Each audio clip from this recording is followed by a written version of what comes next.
with her, it's almost so simple that she comes in as the actress playing the roles in Paco's films.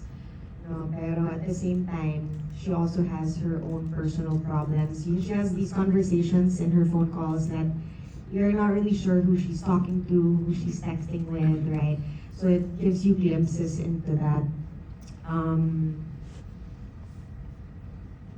Sorry, can you repeat again? Na-lost ako sa sarili ko. How did you understand your... Character. So with me, my understanding of Paula is, she's a very open person when it comes to exploring in the industry.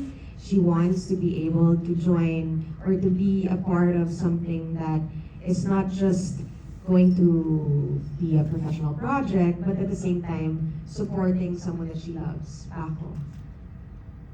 So for me, it was just so easy to understand because I think, ganun ako as an actress. I want to do new things. I want to explore new roles. I want to join projects that might be difficult, and I'm not sure if I can actually portray it or if I'll need more help than I am capable.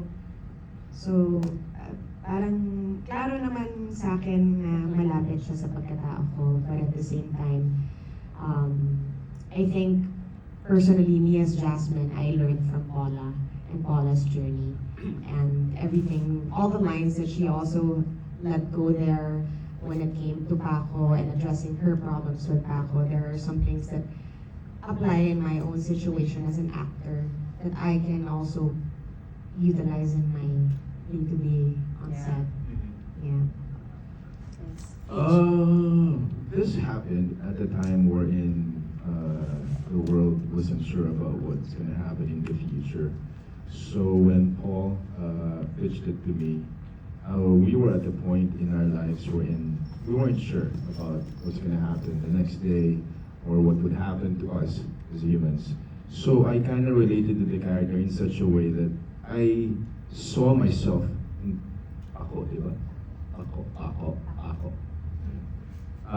Just by looking at Paul, not to give away too much, because I don't want to say that he wrote this film thinking that he wants this to be an homage to his 40-year-old self, but this is a reflection of a person's character, of the things that we want to deal with, that we want to face head on. So I was just a mirror to the kind of character that Paul wrote, and I understood it in that way. So, paano na-pitch sa inyo ni Poto and paano kayo napapayag? Because this is an unconventional film. Tapos yun na nga, sabi ni Nikki, in English talaga siya. So, may niche market siya. Si Paul naman kasi is a prolific filmmaker. He's done a lot of films, joint festivals, di ba your film? Even one. Transit. Yeah, so walang question whatsoever. And it was during the pandemic, so we're just excited to do something. Get busy and start working and the script in itself, I think that was the pitch in itself. Saka wala kasing trabaho, kailangan magtrabaho. Ikaw pa. Last question from me. Si Direct Love, may binitiwan siyang line na about art na don't take it seriously because it will just F you up.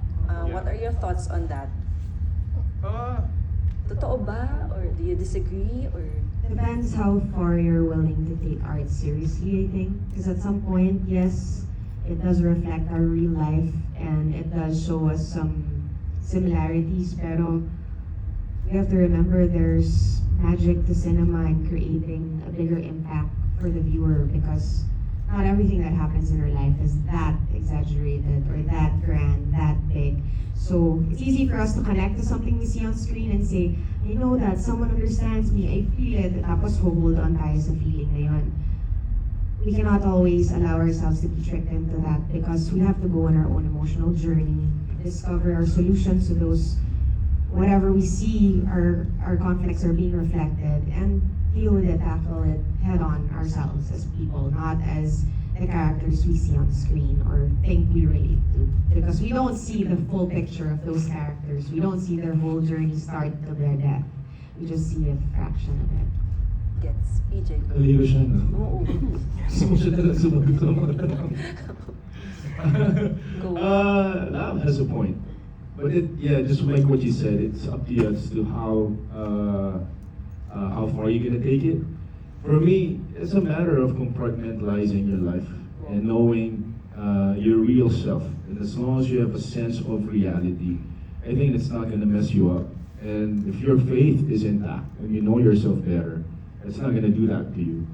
I think you should look at it from a point of view that, I'm paid for my art, so I have to have respect for it. So as much as it's gonna mess me up, it's gonna mess me up in a good way. As long as I learn from it, then it's okay to be, effed up. Last na lang kasi na-mention ni Jazz yung tungkol sa industry and